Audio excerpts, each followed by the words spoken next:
बन्द गर्दैन पर्दैन मतलब अफ गरौँ ल छिटो गर्नु न त हात दुखिसक्यो नि त मेरो छोरो बोकेर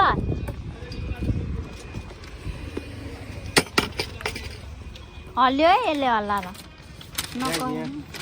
सेटअपको मेनुअल छ pixma E410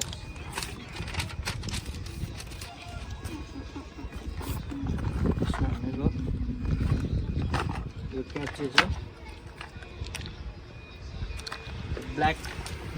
ब्ल्याक cartridge र कलर cartridge छ छिटो त्यसपछि यहाँनिर पावर पोर्ट छ त्यसपछि यो भनेको USB PC मा जोड्ने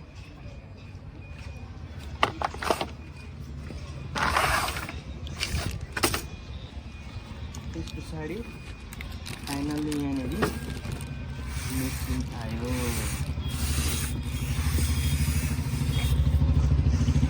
यो भनेको सेटअप गर्ने सिडी छ कहाँ खिचेको हो सेटअप गर्ने सिडी हो अनि राम्ररी खिच न त्यही मुनि मात्रै देखाएको छ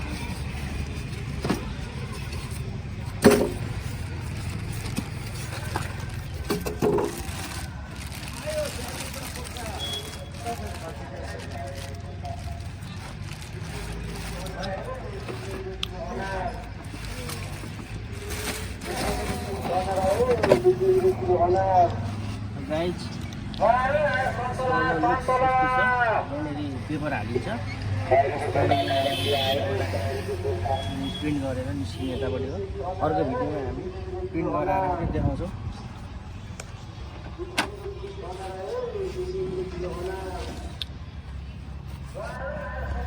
यसको ब्याक साइडमा USB पोर्ट हाल्ने ठाउँ यहाँनिर छ यतापट्टि उयो हाल्ने त्यसपछि पावर पोर्ट हाल्ने पछाडिपट्टि यहाँनिर रहेछ अर्को भिडियोमा हामी जोडेर पनि देखाउँछौँ तपाईँलाई यहाँ जान्छ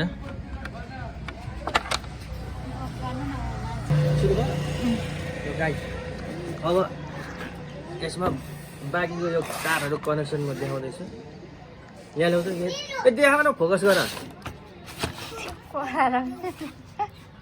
सिकाउनु पर्छ फोटोग्राफरलाई लु यहाँ राम्रो खिच यहाँनिर पोर्ट छ यी USB पोर्ट हाल्ने यो पोर्ट हाल्ने यसलाई हामीले अब यहाँनिर हाल्नुपर्छ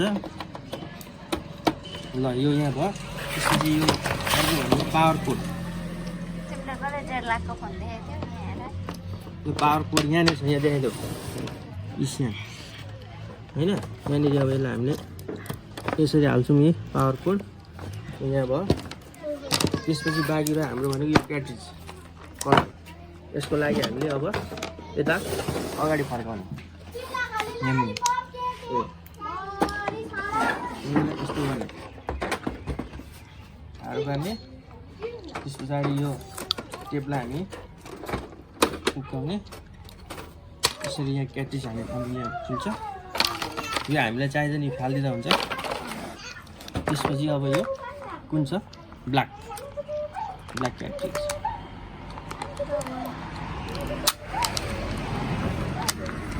ब्ल्याक क्याट्रिजलाई हामी अब यसरी निकाल्छौँ त्यसपछि यसमा यो यस्तो हुन्छ हेर्नु पर्यो अलिक मजाले होइन यसलाई अब हामी यता हालिदिउँ ल अलिक उठाउ न यो सबै यहाँ गरेको चाहिँ देखाउ न यहाँ मैले गरेको चाहिँ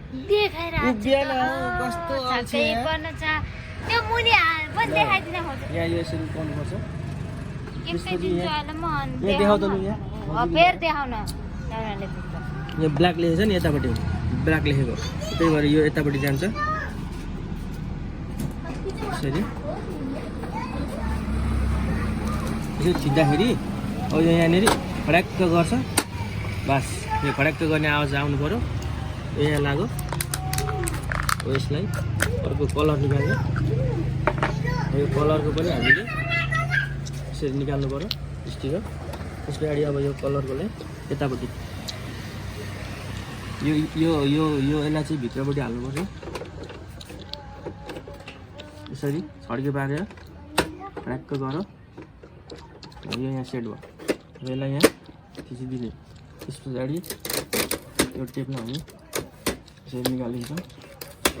टेपको अब काम छैन अब यो फोटोकपी भइसकेको पेपर यतापट्टि आउँछ अब हामी तपाईँलाई कम्प्युटर भएठाउँ लगेर जोडेर देखाउँछौँ पावर भएठाउँ लगेर स्टप गरेर गाइज यहाँ हाम्रो कम्प्युटरको लागि यहाँनिर भनेको हामीसँग दुईवटा मात्रै रहेछ त्यस कारणले अब यो यसलाई पनि जोड्नको लागि हामी यो हाल्छौँ त्यस पछाडि यो प्रिन्टरको तारलाई हामी यतापट्टि हालिदिने त्यसपछि यो पिसी यहाँ हालिदिन्छौँ अब यो युएसबी चाहिँ अब हामीले यहाँ कम्प्युटरमा यहाँ पछाडि अहिले हाल्छौँ अहिले हालसाल तत्कालको लागि हामीले डाइरेक्ट फोटोकपी गर्ने हो पावर अन गरिदिउँ त्यसपछि अब यहाँनिर यहाँ देखाउ त लौ त अब अम्लायो अब हामीले यहाँनिर पेपर हालिदिन्छौँ ब्ल्याङ्क पेपर त्यसको लागि यो देखाएको देखिन्छ त्यसलाई अब यसो हाल्ने पेपरलाई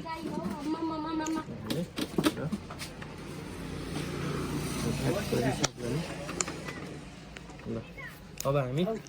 सबभन्दा पहिला के गर्छौँ भने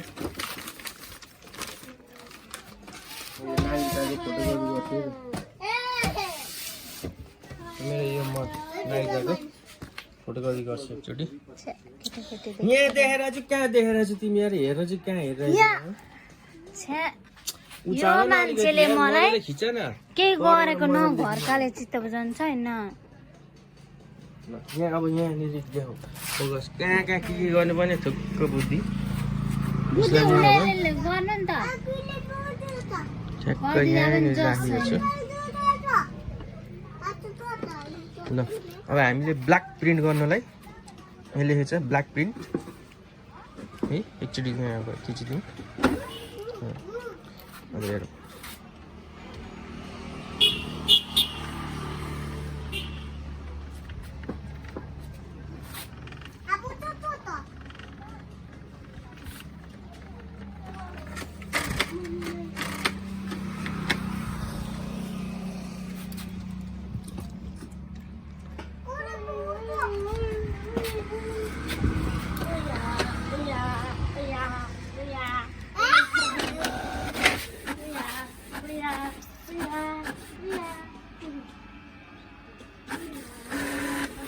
ल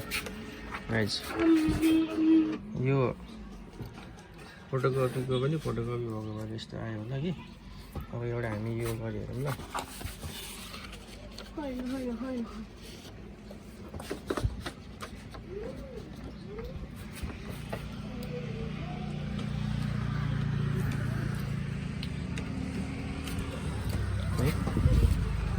बजाजको डिस्काउन्टवाला आएको रहेछ।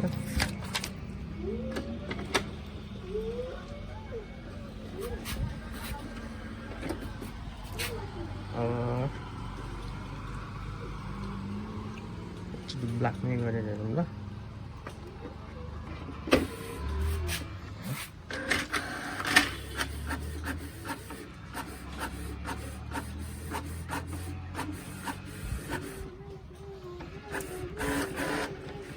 गाइज फाइनल्ली यस्तो स्पेसल दामी प्रिन्ट गर्दैछ होइन। ल यस्तै हो। अर्को पालि म कम्प्युटरमा यो USB पोर्टबाट होइन कसरी गर्ने, सिडी यो ड्राइभरहरू इन्स्टल गर्ने र कसरी कनेक्ट गर्ने र कसरी कम्प्युटरबाट पनि प्रिन्ट गर्ने भनेर म देखाउँछु अर्को भिडियोमा तपाईँहरूलाई।